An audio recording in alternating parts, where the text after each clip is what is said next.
Buenas tardes, bienvenidos todos al 14º Festival Lea. Hoy estoy muy contenta porque tenemos con nosotros al escritor mexicano Jorge Volpi.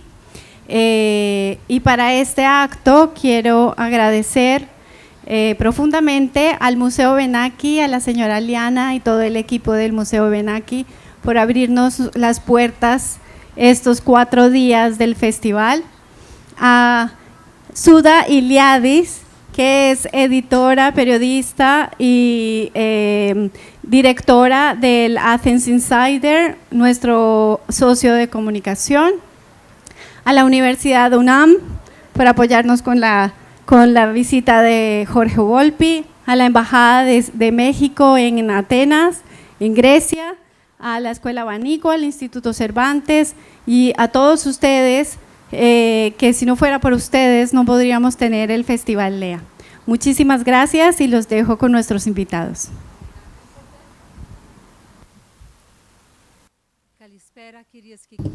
Buenas tardes por estar aquí con nosotros. Gracias a Lea por su trabajo, esos 14 años, para la promoción de la literatura iberoamericana.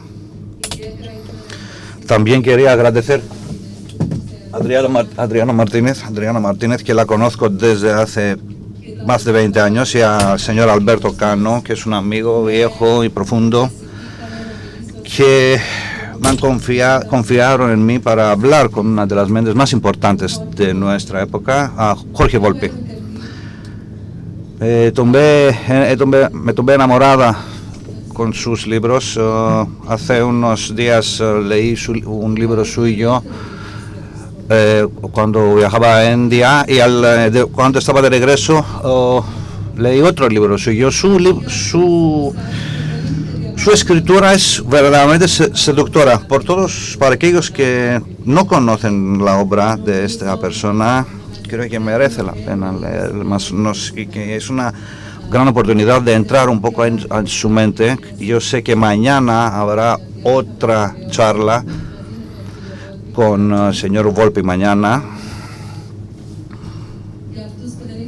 Por todos que todavía no han leído todavía libros suyos. Sus libros son enciclopédicos. Su curiosidad de intelectual nos hace viajar en un arco muy interesante entre la historia y las ciencias. Sí. Es un viaje entre la historia y las ciencias, y por eso su escritura es muy, muy, muy seductora e impresionante. Es un honor hablar con usted.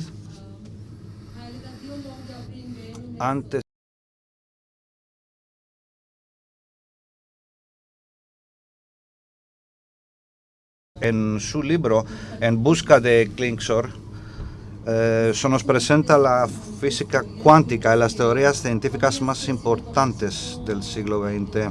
Nada que ver con el México y el realismo mágico, algo totalmente diferente. Es una sorpresa. Y habla de la Segunda Guerra Mundial, y por la física nos va a conocer las mentes más importantes del siglo pasado. Su protagonista intenta estar investigando para buscar la identidad de un asesor científico de Hitler, de su principal asesor, y también intenta explicar los misterios del universo. Volpi, para escribir su libro, estudió el alemán, investigó el principio de incertidumbre de Heisenberg, la teoría de incompletitud de Gödel y la teoría de la relatividad de Einstein. Y nos lleva con él y nos ayuda a conocer algo totalmente diferente que no lo esperábamos de un libro sobre México.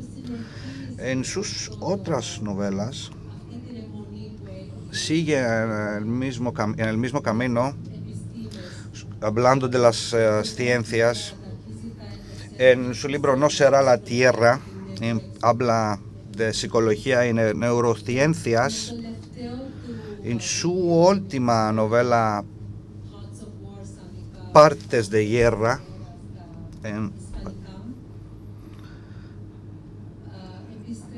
Volpi vuelve a estas disciplinas, investiga los orígenes de la violencia, de dónde proviene esta violencia, y se plantea una pregunta difícil. ¿Qué pasa en la mente de los niños? Aquellos niños que se convierten en criminales. La charla de hoy se enfoca sobre esto, de dónde proviene la violencia. Y su última novela, que acabo de mencionar, Partes de Guerra, y también otras dos novelas suyas, que son novelas sobre policíacas y criminales, perdón. Una novela criminal y Las Elegidas. Ambos libros hablan de la violencia, que es algo diario en México y en otros países. Señor Volpi, gracias por el honor de estar con nosotros. Para alguien que se le ha acusado de no ser lo suficientemente latinoamericano usted ha retomado el tema de la violencia en sus últimos libros. Usted ha declarado que en México vivimos en un estado de excepción desde 2006. ¿A qué se refiere exactamente?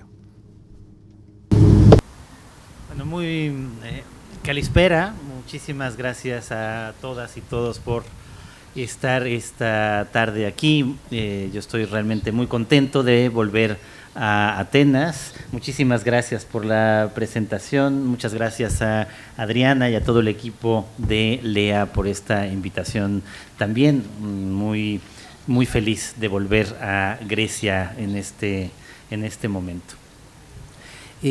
Hace 20 años, 25 años, yo salí por primera vez de México. En ese momento yo partí a Salamanca, en España, donde estudié el doctorado en literatura. Y en esa época, mis amigos, escritores más o menos de mi edad y yo, habíamos formado un grupo literario al que le llamamos inocentemente en esa época el grupo del crack, sin saber que el crack era una droga. Pero en cualquier caso, en esa época, lo que a mí más me interesaba era la posibilidad de hacer una literatura que respondiera a los desafíos técnicos y a la gran época de la literatura latinoamericana, que fue el boom, pero con unos nuevos temas, con temas que no fueran estrictamente mexicanos o estrictamente latinoamericanos. En ese sentido, es que estando en España empecé a escribir En busca de Klingsor, una novela que se ubica en la Alemania nazi y la inmediata posguerra, y que cuenta la historia de el proyecto atómico alemán, encabezado por el gran científico Werner Heisenberg. Ese proyecto que estaba mucho más cerca de tener éxito al principio que el proyecto finalmente de los aliados, que realmente consigue la bomba atómica. A partir de ahí inicié una trilogía que también exploraba pues otras disciplinas científicas y otros lugares. La segunda se ubica sobre todo en Francia, El fin de la locura, y trata sobre el mayo del 68 y sus consecuencias también luego en México en 1968, cuando fue la matanza de la Plaza de las Tres Culturas en México en ese año. Y la tercera parte, No será la Tierra, Es una novela sobre la caída del muro de Berlín, el fin de la Unión Soviética y sobre inteligencia artificial. Entonces, forman una trilogía en la que yo quería retratar todo el siglo XX, 3 momentos distintos, disciplinas distintas, física en primer lugar, luego psicoanálisis y ciencias humanas en el segundo, y en el tercero, sobre todo, la inteligencia artificial. Y probablemente yo hubiera seguido escribiendo estas novelas que buscaban sí tener una mirada mexicana, pero al mismo tiempo con temas que pudieran ser universales. Pero justo en el año 2007 yo volví a vivir en México. Y en diciembre del 2006 inició en México la guerra contra el narcotráfico. Este es el nombre que el presidente en ese momento, Felipe Calderón, le dio a la idea de enviar al ejército junto con la policía a labores de seguridad pública en contra del crimen organizado.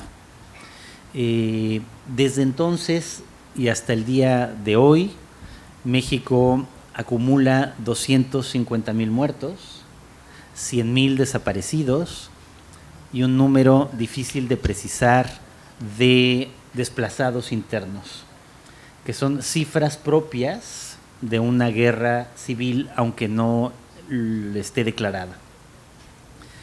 Y de pronto a mi generación, que nos habíamos interesado por otros lugares y por otros temas, también por la violencia que ocurría en otras partes, en los años 40, por supuesto, y 50 y 60, Europa era un lugar mucho más violento que México.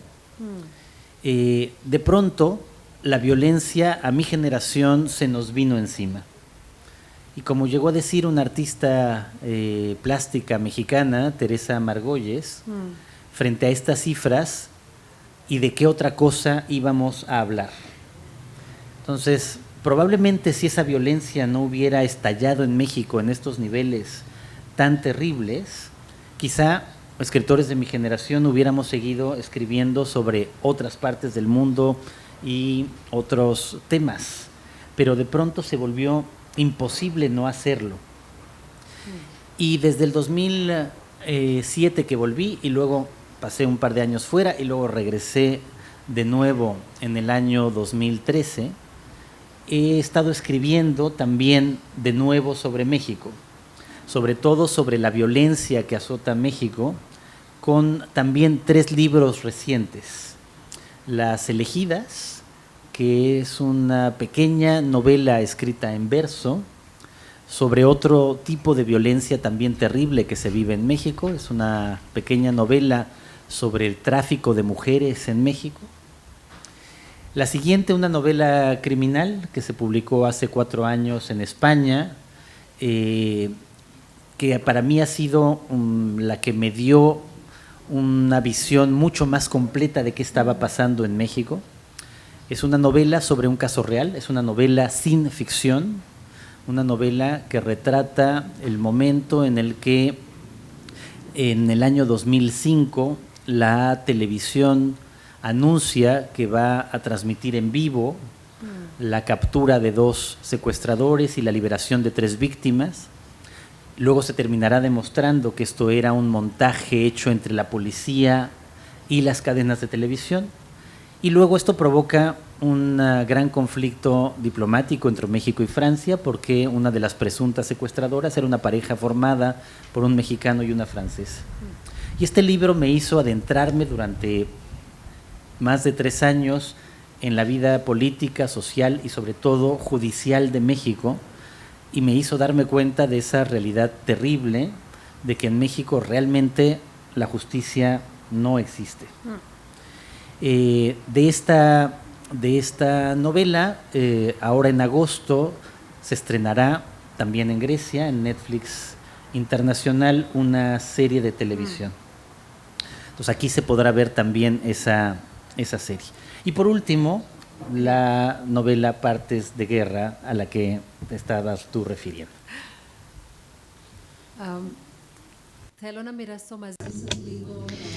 Quisiera compartir con ustedes la historia de la última novela, Partes de Guerra.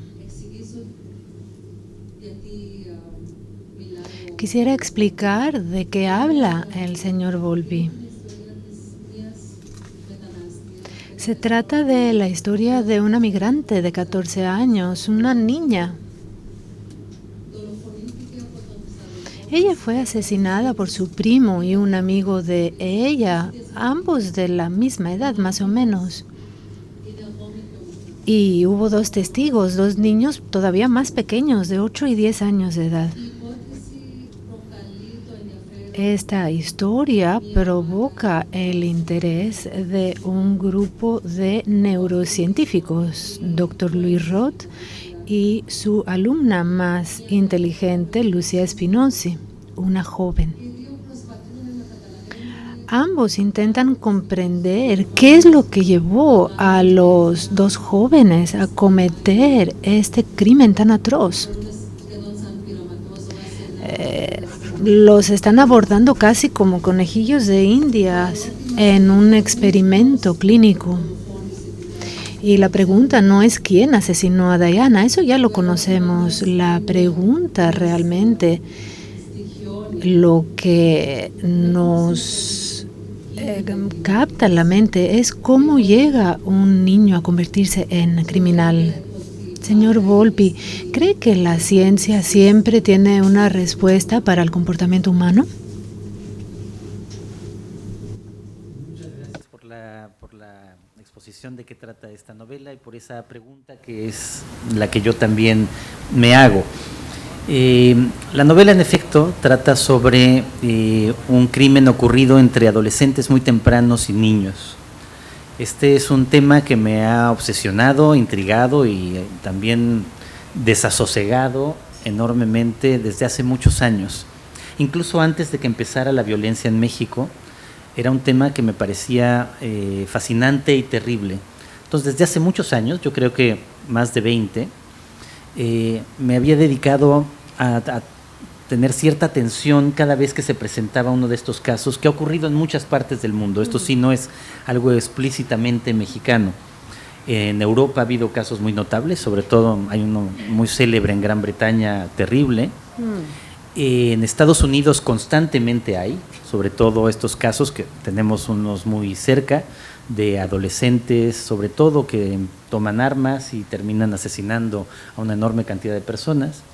Y en México también ha habido estos casos, ahí sí, sobre todo a partir de los años en que empieza esta violencia ligada a la guerra contra el narcotráfico en México.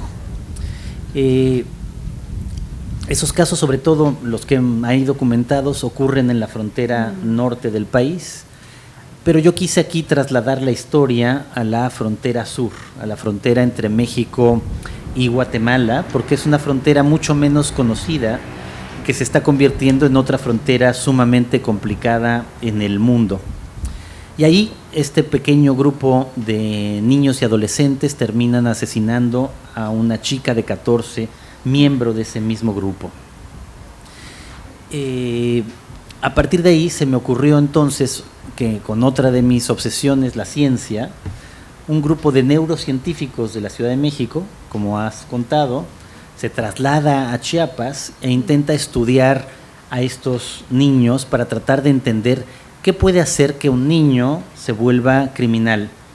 Que también, metafóricamente, la pregunta es ¿qué hace que una sociedad se vuelva de pronto tan violenta? Que es la pregunta también para México. Y claro, al principio los investigadores parecerían el grupo civilizado, educado, lleno de ideas y de teorías, que se traslada a estudiar la barbarie representada por estos niños. Pero muy pronto, conforme estos dos mundos colisionan, la narradora, que es la chica que es neurocientífica y miembro más joven de este grupo y narradora de esta novela, empieza a darse cuenta de que esa separación entre la sensatez de los científicos y las pasiones de los niños en realidad no son tan claras, y que los dos grupos empiezan a parecerse y que en realidad en los dos grupos hay mucha más violencia, secretos, engaños, mentiras, de lo que parecía al principio. Y claro, la pregunta que ella se hace es la que tú me hiciste. ¿La ciencia puede resolver esto? Y en cierta medida sí, pero ella también se da cuenta de que la pura razón no basta para explicarnos, porque somos, como ya lo decían aquí los filósofos griegos antiguos desde hace muchos siglos, estamos también fundamentalmente dominados por las pasiones. Somos sobre todo seres pasionales y casi todas las decisiones que tomamos son emocionales. Y ese es el gran dilema de la narradora, ¿qué es lo que nos permite entender la realidad mejor? ¿La pura razón o esa parte del cerebro a la que metafóricamente llamamos corazón?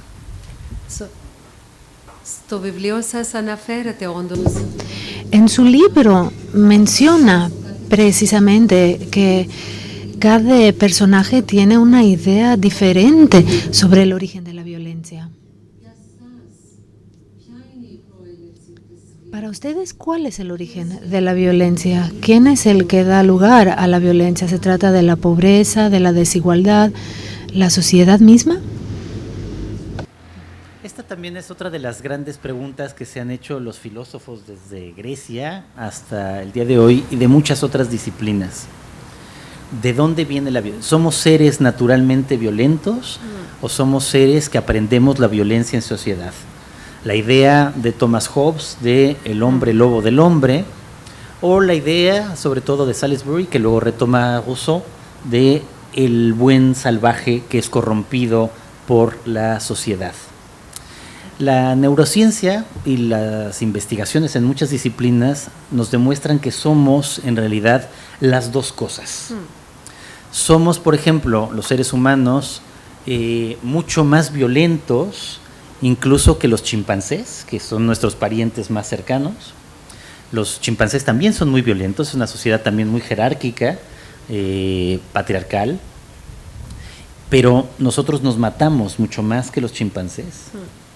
Pero también somos una especie que cooperamos mucho más y mucho mejor que los chimpancés. Es decir, que esa doble naturaleza está ahí. Entonces, para tratar de entender la violencia, habría que tratar de entender qué hace que prevalezca una parte u otra de nosotros. Estos investigadores, al estudiar a estos niños, estudian primero la parte interna. Ciertamente sí, hay una predisposición genética hacia la violencia, que es la misma que tienen los chimpancés. Puede haber predisposiciones también neurológicas, ¿no?, psicológicas, que puedan desatar en ciertos individuos más violencia. Saber aquellos, por ejemplo, si tienen una tendencia psicopática o si tienen un déficit de empatía, eso provoca desde luego más violencia. Pero desde luego la parte interna no es lo único que explica la violencia, sino también la parte social y el entorno. Más que la pobreza, se ha visto que la violencia la determina la desigualdad. Hay sociedades que han sido muy pobres o con índices de pobreza altos. Pensemos, por ejemplo, en la India, y donde la violencia es infinitamente menor que en México. Es más por la desigualdad. Más también porque las instituciones para resguardar frente a la violencia no funcionan, de lo que hablaba antes. O sea, en México las instituciones de justicia penal no funcionan en absoluto. Eso también es una gran aliciente porque reina la impunidad. Las cifras, que son terribles en el caso mexicano, son que de los delitos que se cometen y de aquellos que se denuncian, en México solo se resuelve el 0.5%. Entonces, la impunidad también provoca la violencia. Ahora, si a eso sumamos entonces lo que viven alrededor estos chicos, violencia hacia los migrantes, violencia de los grupos criminales ligados con el narcotráfico, violencia del Ejército y de la Guardia Nacional, violencia la que también conviven todos los niños del planeta, la que está en los medios de comunicación, en los juegos de video, en las redes sociales. Bueno, si todo esto se suma, entonces a lo mejor en todas esas causas podemos tratar de entender por qué una sociedad que no había sido tan violenta durante toda la segunda mitad del siglo XX, de pronto se vuelve tan violenta? ¿O por qué estos niños, que aparentemente tendrían que ser más inocentes y tener una vida mejor, incluso en un lugar pobre como es esa frontera entre México y Guatemala, por qué pueden estallar a grados de violencia tan terribles?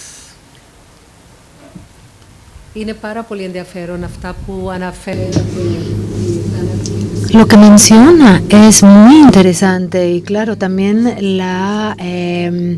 esta comparación con la India, de donde yo vengo. Sí, la desigualdad es terrible y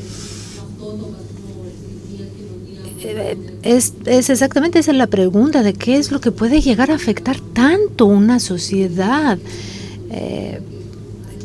¿Cómo puede ser que unas sociedades sean tan tranquilas y otras sociedades se vean tan marcadas por la violencia? Y eso nos lleva a mi próxima pregunta. Usted mencionó que casi todos los días se matan unas 94 personas. Y ha dicho que esta guerra no la estamos nombrando una guerra, pero en realidad sí lo es. ¿Podríamos hacer esta misma comparación con los Estados Unidos? Tan solo 6 meses desde el principio del 2022 hemos visto 27 casos de disparos en escuelas. Ahí también se trata de una guerra a la que no se le está nombrando como tal.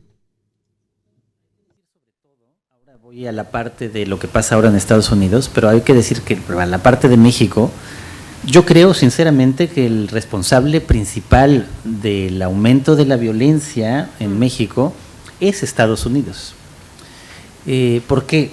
Porque la guerra contra el narcotráfico, que es la que desata finalmente esta violencia, es una guerra ordenada y pensada en Estados Unidos. Estados Unidos es quien primero utiliza el término guerra contra el narco y es quien le impone a toda América Latina y en realidad prácticamente a todos los países del planeta esta extrañísima idea, si la pensamos un poco, de que los adultos no pueden tomar drogas por sí mismos. O sea, nadie diría que los niños tengan acceso a las drogas, pero es rarísimo que un gobierno decida que un adulto no puede drogarse.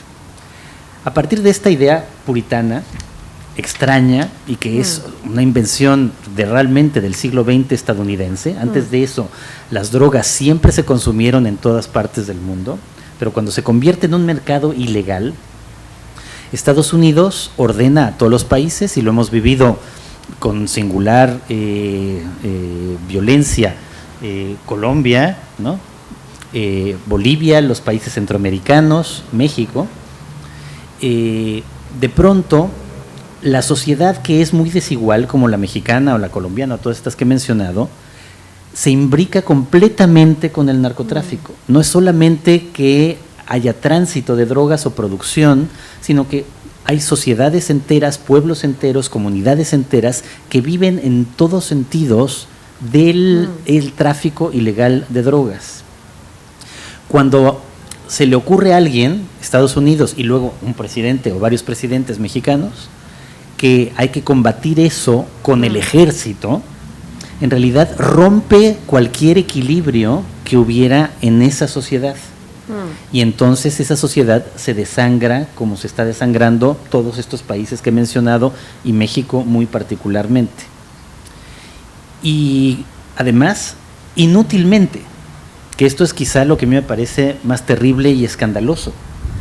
Desde que, por ejemplo, en México, en Colombia empieza antes, pero desde que en México empieza la guerra contra el narcotráfico en el año 2006, ¿cuál es el objetivo final que pide Estados Unidos? Bueno, pediría que no hubiera drogas para consumo de sus ciudadanos, pero en cualquier ciudad de Estados Unidos, en cualquier momento, se encuentran todas las drogas disponibles. Y los precios desde el 2006 apenas han aumentado. Es decir, en el caso mexicano, 250,000 muertos inútilmente por una política de salud convertida en política de seguridad pública por Estados Unidos absolutamente irracional.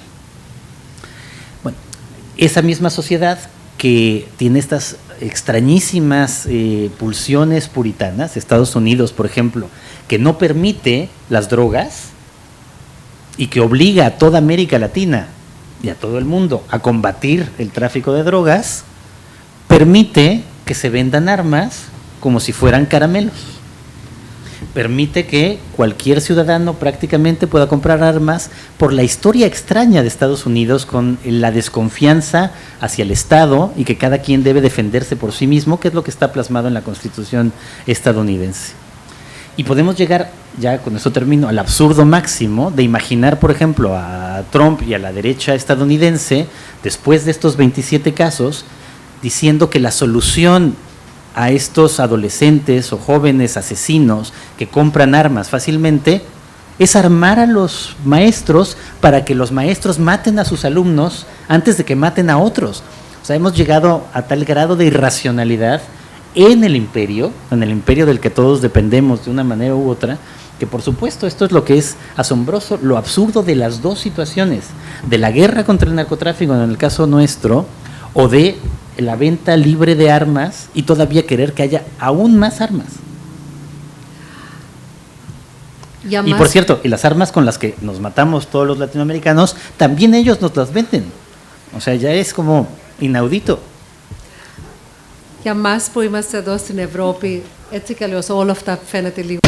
Para nosotros que estamos aquí en Europa, todo eso parece irracional. Sin embargo, reconozco lo que está pasando en Estados Unidos con las armas, y en la literatura latinoamericana se habla mucho del narcotráfico. Ya es un tema muy corriente, muy mainstream en la literatura latinoamericana, y vemos a Netflix, por ejemplo, series como El Chapo, como Narcos. Y veo también, constato que los libros, las películas y lo que sale de Latinoamérica tiene una obsesión con el tema del narcotráfico. ¿Por qué ocurre esto, este fenómeno? ¿Por qué no se puede hablar de algo diferente?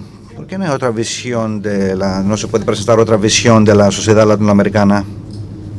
Tienes toda la razón en señalarlo, y es doblemente terrible. El juego, otra vez, que viene de Estados Unidos y que luego se trasladó directamente a los países latinoamericanos, y ya solamente voy a hablar del caso mexicano, pero el colombiano es muy parecido.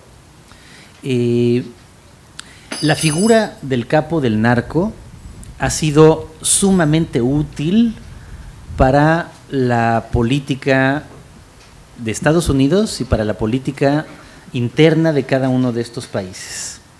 ¿Por qué? Porque es la construcción imaginaria de un gran enemigo del Estado que justifica prácticamente cualquier cosa. Entonces, lamentablemente, sí, muchos creadores, algunos escritores, y sobre todo en los medios audiovisuales, sobre todo series de televisión, películas, telenovelas, al retratar a los narcotraficantes como estos sujetos todopoderosos que tienen acceso a todos los deseos que cualquier joven pobre de América Latina querría tener, que tienen una impunidad, gozan de una impunidad absoluta, y que además son caracterizados como el gran villano enemigo del Estado, le sirve a los intereses de estos estados que combaten el narcotráfico con el ejército. ¿Qué es lo que se necesita para combatir a estos malos que son tan malos? Solo toda la fuerza del Estado. Y esa toda la fuerza del Estado es lo que ha hecho que nuestras sociedades, México en particular, termine convertida en un lugar donde lo que existe es estado de excepción, como dice Agamben.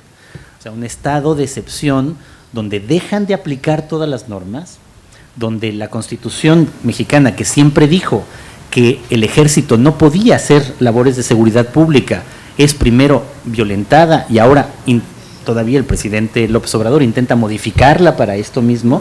Antes lo hicieron igualmente Peña y Calderón. Entonces, esta figura, digamos, de los narcotraficantes y de los cárteles no es tampoco real.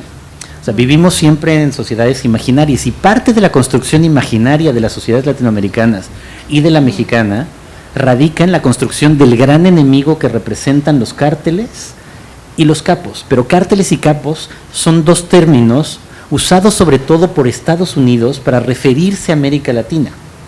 Mientras que a ellos no se les ocurre llamar ni capos ni cárteles a los que distribuyen la droga en cada una de sus ciudades, porque no es que la droga llegue como teletransportándose a cada punto de venta en Estados Unidos. No, habría también cárteles y capos ahí, pero no los llaman así porque no les conviene. Solo les conviene así en América Latina. Que sí somos sinarquitas carreras. Usted también, en principio de su carrera, no habló mucho de México. Sin embargo, en sus últimos libros que está hablando de la violencia, ¿no alimenta esta violencia usted con sus libros? Yo intentaría decir que no solo los míos, creo que de muchos escritores y sobre todo de muchos periodistas de mi generación en México, intentamos lo contrario. O sea, sí hay muchos escritores que han utilizado la figura del narco, a veces con grandes resultados literarios, pero que no deja de contribuir de un poco a esta exacerbación de la violencia, a esta utilización e instrumentalización de la figura del narco para que ese poder del Estado pueda enfrentarse a estos enemigos. Pero en México también, digamos, muchos periodistas de investigación que han perdido la vida en México. México también es el primero o segundo lugar en el mundo más peligroso para el ejercicio del periodismo, o muchos escritores, no estamos intentando celebrar en ninguna medida estas figuras criminales, sino al contrario, denunciar justamente las condiciones por las cuales existe el crimen organizado y que se deben al Estado y a distintos gobiernos, por lo menos todos los últimos que hemos tenido en México, incapaces de cambiar nuestro sistema de justicia. En una novela criminal, por ejemplo, sobre todo es una novela que relata la imposibilidad de saber la verdad de un caso criminal. Para mí, realmente, yo cuando empezaba esta investigación sobre este caso de secuestro, yo estaba muy convencido de que yo iba a llegar a la verdad. Y luego me di cuenta de que mi novela en realidad es sobre cómo es imposible en México llegar a la verdad, porque todos los mecanismos están corrompidos para que la verdad pueda saberse. En esta última novela, es una especie, esta sí es una novela, intento simplemente tratar de ofrecer algunos atisbos de explicación de por qué esta violencia. Entonces, creo que hay maneras importantes, necesarias, en las que el periodismo y la literatura debe estar retratando la violencia y tratando de mostrarla y explicarla, no de enaltecerla, ¿no? Dejamos la política y entramos en la literatura. Usted ha dicho que la literatura existe, al menos para usted, solo si hay conflicto. Si no, se pierde la parte más valiosa de la literatura. Tenemos unas expresiones en inglés: guerra de palabras, duelo de inteligencia. ¿Cree usted que la literatura es inherentemente violenta? Violenta, lo que sí es clave, y eso lo descubrieron aquí justamente en Grecia, ¿no? Hace muchos siglos, es en efecto el conflicto. O sea, desde que los humanos se vuelven humanos, mi teoría y mi tesis central, hay muchas otras, es que somos humanos sobre todo cuando nos convertimos en seres capaces de hacer ficciones de nosotros mismos y de la realidad. Para mí, de lo que deriva luego la conciencia, la autoconciencia y por lo tanto la razón humana, es esta capacidad de hacer ficciones. Y de ahí derivará la literatura, pero no solo la literatura, la construcción imaginaria de la sociedad, la filosofía, el arte y las demás disciplinas que luego se irán desarrollando. Pero parten sobre todo de esa capacidad de construir ficciones que sobre todo está en el centro de lo literario. Ahora, ¿para qué nos sirven esas ficciones? Para tratar de comprender el mundo y, como descubrieron muy bien aquí los antiguos griegos, para tratar de adelantarnos al futuro. Esa obsesión griega por el futuro, que estaba presente en los oráculos y en la inspiración divina de las pitonisas y de los profetas, era esa misma obsesión humana por tratar de adelantarnos a lo que va a pasar después. Porque en una sociedad inevitablemente darwiniana como la nuestra, solo eso garantiza la supervivencia. Entonces el conflicto siempre va a estar ahí, en esa lucha por la sobrevivencia, pero en nuestra capacidad de adelantarnos a lo que pasará después para tratar de reaccionar a ella.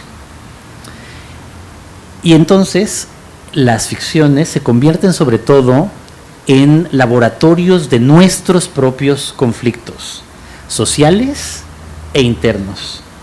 Y eso lo vemos desde que la literatura se vuelve literatura y desde que tenemos, como lo cuenta muy bien Irene Vallejo en su libro, desde que tenemos sobre todo escritura, sabemos esas maneras de volvernos ficciones y de probarnos en esas ficciones. Primero en los grandes poemas homéricos, ahí ya todo está lleno de conflicto, pero sobre todo lleguemos a ese momento estelar de la historia, de las ficciones y de la literatura, que es ese chispazo de genialidad absoluta, que no dura demasiado, que es la época de esplendor de la tragedia ática, aquí, y todo es conflicto. O sea, si alguien elabora, descubre cómo el conflicto es la base de la gran literatura, es en la tragedia griega, que luego va a terminar inspirando toda la literatura de Occidente y más. Tenía que estar el conflicto para desatar justamente las pasiones y la manera como esas ficciones que se representaban iban a ser el reflejo de los espectadores que estaban ahí y que también se reflejaban en el coro, pero que finalmente el conflicto era inevitable. Si no había conflicto, no había tampoco ni tragedia, ni imaginación, ni capacidad de vernos realmente a nosotros mismos. Και μια τελευταία ερώτηση, γιατί νομίζω δεν έχουμε πάρα πολύ χρόνο, πολύ γρήγορη ερώτηση.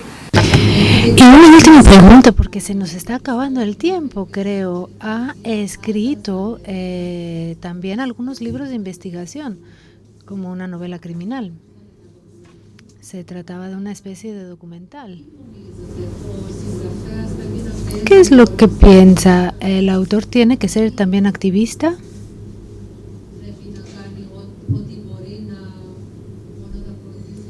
¿O ha de tratar simplemente de promover el arte? Las grandes preguntas que siempre hay que hacerse cuando uno se dedica justamente a escribir ficciones simplemente.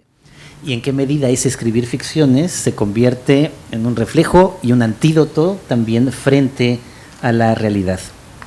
Creo sobre todo que hay ciertos momentos en que se vuelve imprescindible que quien escribe ficciones se acerque a los problemas reales que nos sobrepasan. Eso es lo que ha pasado, yo creo, en el México de los últimos años. O sea, un México, como decía, en donde solo se resuelve el 0.5% de los delitos, no solo significa la impunidad, significa la imposibilidad de conocer la verdad. Y frente a la imposibilidad de conocer la verdad, por lo menos, o de establecer por lo menos la verdad judicial, que ya sería bastante, digo, y eso también lo aprendimos desde Grecia y Roma, se vuelve necesario de pronto, por paradójico que sea, que los escritores de ficción intenten ser ellos quienes también cuestionen la imposibilidad de la verdad que nos está dando el sistema. Entonces, más que activismo, creo que una parte central que nos ha correspondido a muchos escritores en México en este momento ha sido que, aunque nos dedicamos primordialmente a escribir ficciones, De pronto, aún escribiendo ficciones, debemos justo con ese conocimiento señalar las ficciones del poder, señalar las ficciones que hacen las autoridades, a las que llamamos mejor mentiras.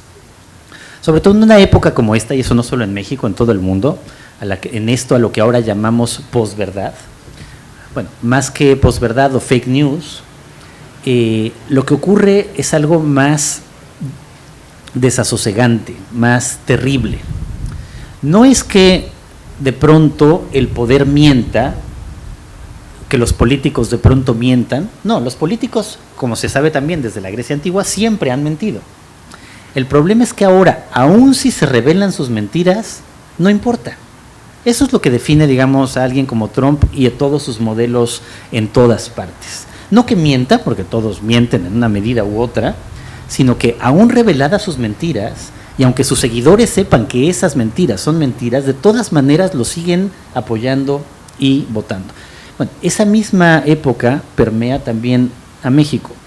Entonces, frente a las mentiras de la autoridad y frente a las mentiras del poder, de pronto, nosotros que somos, en el otro sentido, expertos en mentiras, expertos en ficciones, somos capaces de detectarlas, señalarlas, acusarlas, mostrarlas, para que la sociedad se dé cuenta de que son mentiras.